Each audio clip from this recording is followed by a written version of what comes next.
Now, the third E that I want you to write down, and if you're ladies, you're writing it in the palm of your hand, is the word evangelism.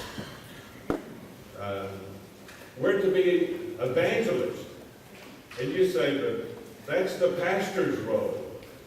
No, it's our role. Every one of us are to be evangelists. You say, well, but I can't preach. And, when I begin to share my faith, sometimes I don't know if I'm saying the right words or not. Let me tell you how you can be an evangelist. If you read in the first chapter of Acts, it said, Andrew found his brother Simon, Peter, and he said to him, have you heard of the 4 spiritual laws? I don't think that's what he said, but no, he said, has anyone ever taken the Roman road and shared with you how to be saved?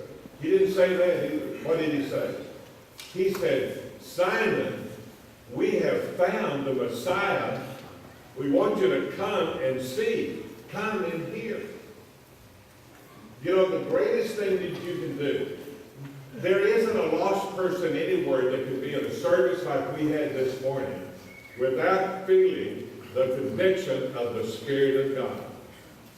And so, what I charge you to do as an evangelist is 2 things. First of all, begin prayer walk in your community. Just walk through, pray for the people that live in the houses where in your community.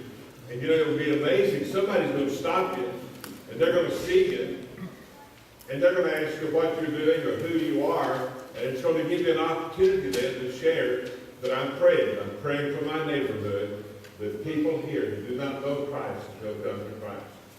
And the second is that I want you to invite those neighbors. I want you to come and hear my pastor. I want you to come and meet my friends at White Avenue Baptist Church. I want you to come and hear my Sunday school teacher. He or she is the greatest Sunday school teacher I've ever sat under. And I want you to come and have an opportunity and a privilege of hearing them. My mother and dad were not Christians. My dad was a good man. I never remember hearing my dad take the Lord's name in vain. He would use, if he mashed his finger or something, he got mad at someone, he would use some gutter language, but he never took the Lord's name in vain.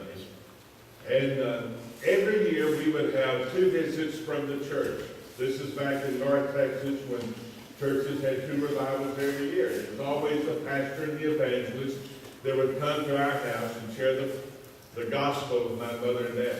I knew how to present the plan of salvation from listening to pastors and evangelists share with my mother and dad before God called me to the ministry. But they would never respond to the invitation to receive Christ. But in 1954, are any of you old enough to remember 1954? Southern Baptist had an emphasis in Sunday school. The goal was to enroll 1 million people in Sunday school. It was called 1,000,000 Born 54. Well, my mother and dad were 2 of the some 600,000 people who were enrolled in Sunday school in 1954 at the First Baptist Church of Plano, Texas. Now, we began to receive a visit about every month or so. It was not the pastor and the evangelist.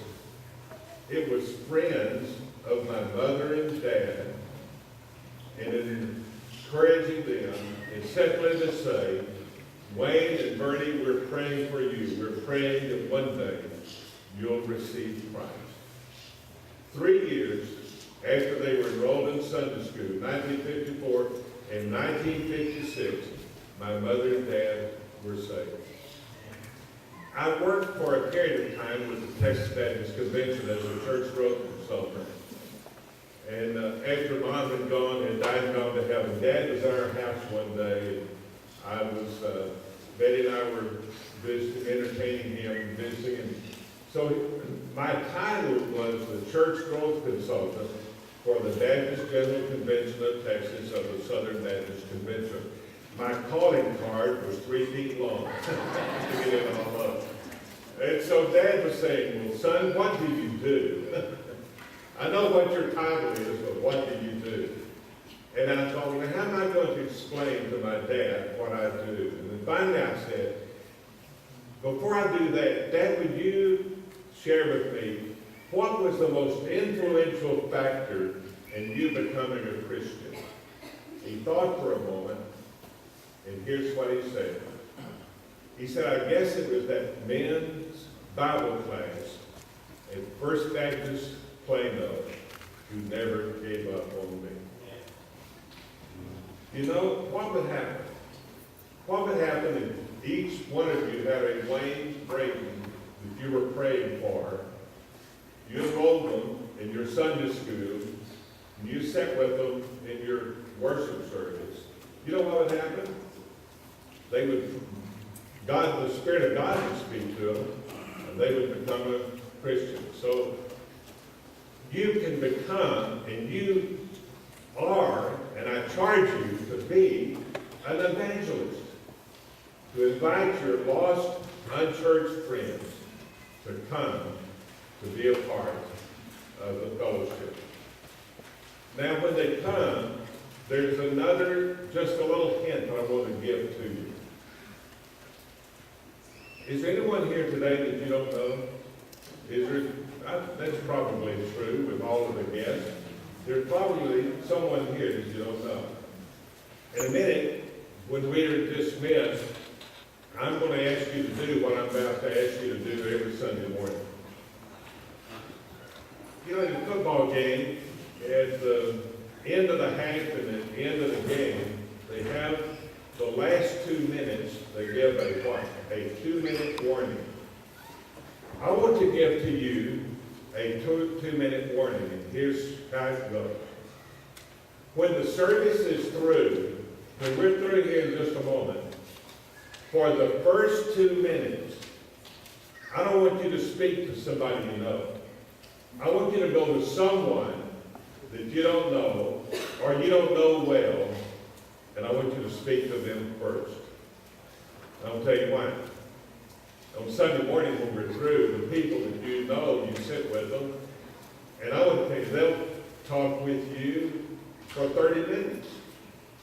And if you know my wife, when we leave church on Sunday, I always look around and I will tell someone, will you please bring Betty home after she's through talking to everyone? But she really, you know, she cannot help that, because when she was a little baby, they vaccinated her with a Victrola needle, and she